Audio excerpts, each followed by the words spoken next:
नमस्कार, मैं रामकृष्णा सिंह सेंगर। सुबह-सुबह खेत खलिहान।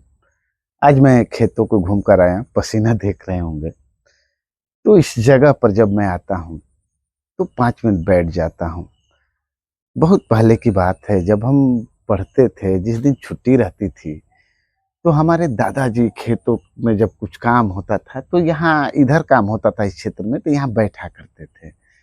एक छोटी-सी पलान यहाँ पर थी, उसमें भी कुछ लोग एक चौकी रखा था, आराम करते थे। तो जब दादाजी को खाना लेकर हम आते थे, माँ से बोलते थे कि हम भी खेत में खाएँगे, खेत में खाना बड़ा अच्छा लगता था।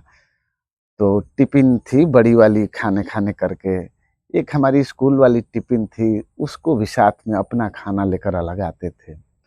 यहाँ खाते थे, जब खाना खाते समय दादाजी हमेशा एक प्रेरणा वाली कहानी कहा करते थे।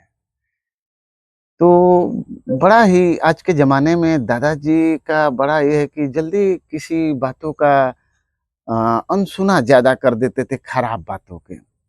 मजबूती से खड़े हो जाते हैं सही बात के लिए, बड़ी बहुत लड़ाइयाँ लड़ी हैं। सही को सही और गलत को गलत हज़ारों उदाहरण थे। तो किसी बात पर एक आदमी को समझा रहे थे कि अगर कोई गाली दे रहा है, इस पर कहानी को ध्यान से सुनिएगा। अगर कोई गाली दे रहा है, अगर आप मौन होकर उसको सुन लिए, इसको इधर रख देते हैं सामने मौन होकर सुन लिए, तो फिर उसके प्रकोप से बच नहीं पाएगा गाली देने वाला। एक कहानी कहा करते थे, हम 2-3 बार सुने। बहुत पहले की बात है, एक नाव पर एक संत जा रहे थे और संत के 2 शिष्य थे। बहुत पहले उसी नाव में जो ही थोड़ा आगे बढ़ी थी, एक दरोगा जी आ गए और 2 सिपाही आ गए। उस समय दरोगा जी के पास जो बंदूक होती थी, ऊपर तलवार लगी रहती थी। नहीं, थाने में प्रहरी वगैरह खड़े रहते थे, बहुत पहले की बात है।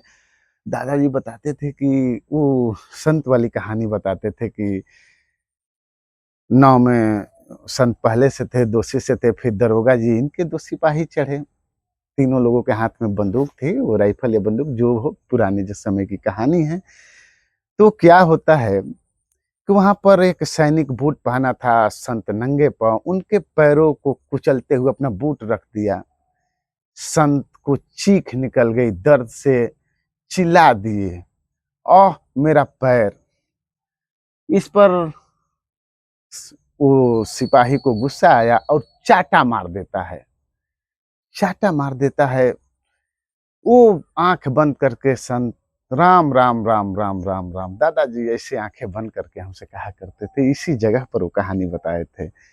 राम, राम, राम, राम। उसके बाद क्या होता है कि जब आगे नाव से उतरने की बारी आती है, तो नाव पहले ही रुक जाती है, थोड़ा पानी रहता है। जो ही दरोगा जी का सिपाही जो पैर कुचला था, छलांग लगाकर कूदा, तो वो बंदूक वाला राइफल से उसका पैर फिसला और पेट में लग गया और वहीं मर गया। इसके बाद संत अपने शिष्य को लगे बोलने, लगे डाँटने, तो बोला कि इसमें मेरी गलती क्या है? तो गलती ये है कि तुमने उस समय थोड़ा-सा बदले में कटु शब्द बोल दिए होते तो उसका पाप कट गया होता, आज उसको मृत्यु प्राप्त नहीं होती। वो बर्दाश्त कर गए।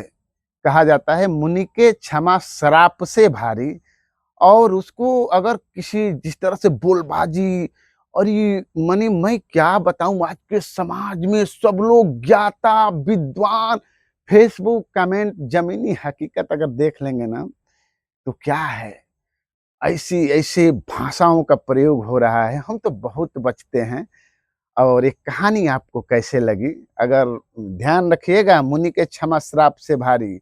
अगर आप किसी को बोलते हो, कहते हो, अगर बर्दाश्त कर गया, तो बर्दाश्त के प्रकोप से बच नहीं पाना है। और कहने का तात्पर्य है कि आप सोशल नेटवर्क के माध्यम से, किसी माध्यम से किसी को दुःख कष्ट पहुँचा रहे हैं ना, फल भी मिलेगा। हम लोग ईश्वर को मानते हैं, भगवान को मानते हैं, सभी धर्मों का आदर करते हैं। तो विश्वास है कि इस तरह से कृत्य करने वालों को ईश्वर सजा ज़रूर देगी।